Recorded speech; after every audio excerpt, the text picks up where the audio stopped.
इस कहानी में एक लड़की अपने प्यारा से गांव को खत लिखना चाहती है। इस कहानी का शीर्षक है मेरा प्यारा गांव। ईमेल के ज़माने में खत लिखना सच में बहुत अनोखा अनुभव है, मगर मैं तो मेरी ज़िंदगी का पहला खत तुम्हें ही लिखूंगी। तुम जिसके साथ मेरे जीवन की सबसे मीठी यादें हैं, जिसके साथ के एहसास आज भी जीवित है। ऐसा कहते हुए रिया ने अपनी डायरी उठाई और लिखना शुरू कर दिया। मेरे प्यारे गांव, कैसे हो तुम?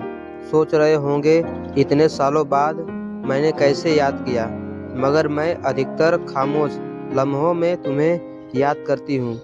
अलबत्ता तुम्हें पहली बार बता रही हूँ, तुम मुझे बहुत याद आते हो। उम्र के इस पड़ाव पर जब दौड़ती भागती जिंदगी थोड़ा थकना शुरू होती है, तो पहली याद तुम्हारी ही आती है।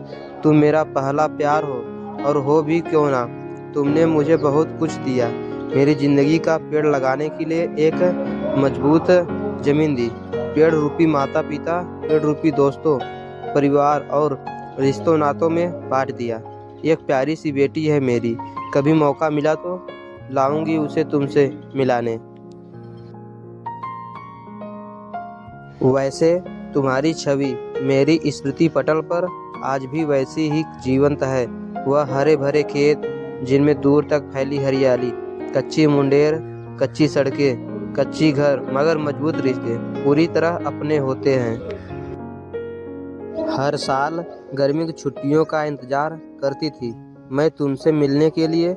गांव के बाहर से ही दोस्त यार मिल जाते हैं और पूरे साल की बातें शुरू हो जाती है। खेतों की सैर, बेफिक्र पूरे गांव में घूमना, फिर नए रास्ते बनाना, ट्यूबवेल के पानी से खेलना, हर रोज शाम को पास के पुल पर जाकर बैठना, अपने दोस्तों के साथ पीपल के पेड़ के नीचे बैठना, पेड़ पर चढ़कर फल तोड़ना, वह दादाजी का कुएं से पानी खींचकर गाय भैंस को पिलाना, और बकरियों का शाम को चर कर आते ही पूरे घर में उछल कूद करना, वह रात को खुले आसमान के नीचे लेटकर तारों को गिनना, दादी का किस्से कहानियाँ सुनना, सुबह सुबह घर के बाहर मोर का नाचना, वो दिन शाम का डूबता सूरज चारों तरफ अपनी लालिमा बिखेरता।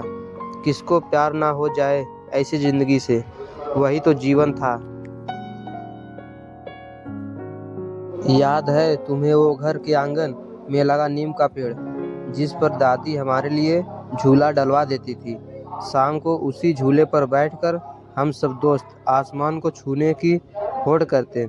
वो एहसास ही पूरे शरीर को खुशी से भर देता।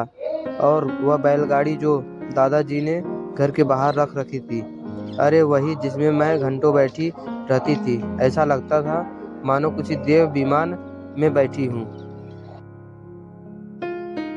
नैना की शादी तो याद ही होगी, कितना सुंदर तरह से सजाया था तुम्हें। हर जगह चांदनी फैली हुई थी, मैंने भी खूब श्रृंगार किया था उस दिन। और पता है तुम्हें, उसके बाद कई रिश्ते आ गए थे मेरे लिए। बहरहाल आज तो इन कंक्रीट के मकानों में रहने वाले लोगों के दिल भी शायद कंक्रीट के ही हैं। सालों साल एक दूसरे के आस पास रहते हैं, पर ठीक से शायद पूरे परिवार का नाम भी नहीं पता होगा। जिंदगी के एहसास ही खत्म हो गए हैं, बस दौड़ते जा रहे हैं, ना जाने कहाँ पहुँचना है। इस बंजर जिंदगी में तुम्हें याद करके थोड़ा जी लेती हूँ। तुम मेरे पहले प्यार हो, तुम्हारी अपनी रिया। मेरा प्यारा गांव।